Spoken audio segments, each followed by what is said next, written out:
Good morning. What a difference a year makes. A year ago, cases were surging, businesses were operating at limited capacity, and families were canceling travel plans to see loved ones. Lines for COVID-19 tests were long. Public health experts across the country were urging small and smart gatherings for the holidays, and hospitals were breaking records for COVID-19 admissions. November 2020 was tracking as the worst month for spread of the virus, with more than 100,000 new cases per day across the country. Schools were closed, and kids and parents were doing their best to navigate online learning. Today, the pandemic is still with us, but we are in a much better position. For example, St. Louis County was recording more than 650 cases per day 1 year ago, and today that number is about 180 cases per day. A year ago, the positivity rate was around 16%, and today it's 7.2%. A year ago, vaccines were not yet available. Today, vaccines are available for everyone 5 and older. So much has changed in such a short period of time, thanks to science and responsible actions by so many. Today, our businesses are fully open, our children are in the classroom, and we can gather with family members, something many could not do last year because vaccine protection was not available. We know that vaccines and masks are a powerful combination. With the approval on Friday of boosters for all adults and our children ages 5 to 11 now a few weeks into getting the vaccine, the forecast for 2022 is filled with hope and normalcy. But we can't let a promising forecast cloud our actions today as we begin our travels and gatherings with family. Vaccination rates vary by state, by zip code, and by family. Conversations are being had in households about vaccination status, mask wearing, and even social distancing. It's a wonderful moment that we can get together with loved ones in a safe manner. But for some families, whether to gather indoors with a family member who is not vaccinated is a tough decision that can add another layer of stress to the holidays. If we can get through the holidays without a spike in cases, then we can begin conversations about relaxing a mask requirement. We know that across the country, some governments are beginning to take action. However, our numbers are simply too high at this point to consider a move from a requirement to recommended. While our cases are hovering around 180 per day, much less than a year ago, we are still in the CDC's high category of transmission, a category we moved into after our cases began increasing steadily after plateauing. The steady rise in cases over the last several weeks has us concerned.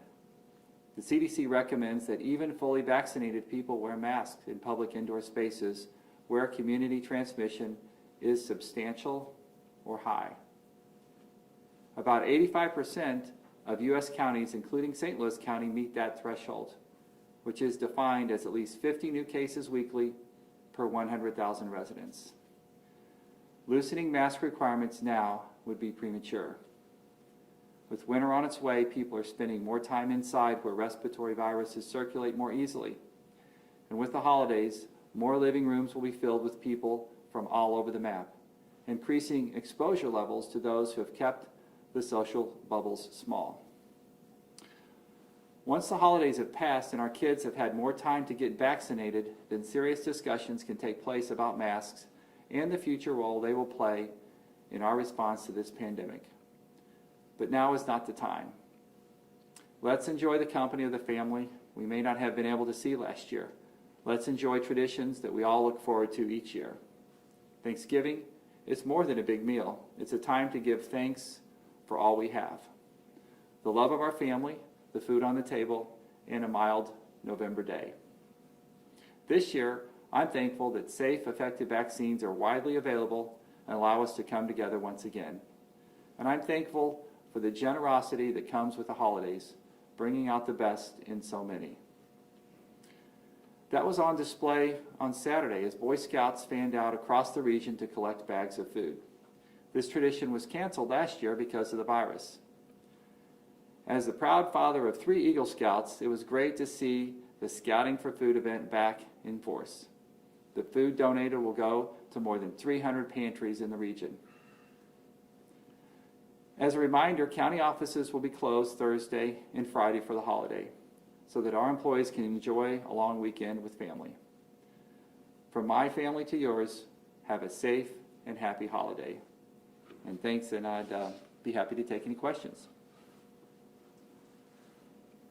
Dr. Page, we have a question from Channel 4. Now that the infrastructure money has been approved for the West Florissant project, do you know when it will begin and what the timeline is? So the question from Channel 4 is about the West Florissant project, the federal grant we received last week regarding the rebuilding of West Florissant Avenue in Ferguson and Delwood and into Jennings.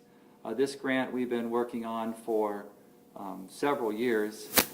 The work will start in February of 2022 and it will be completed in the summer of 2024. And what is the, I'm sorry, how will this make a difference for St. Louis? What kind of Oh, so the impact of this grant in St. Louis County, there's already significant redevelopment starting along West Florissant and Ferguson. This is a priority of St. Louis County to begin to rebuild a part of our county that really has been left behind.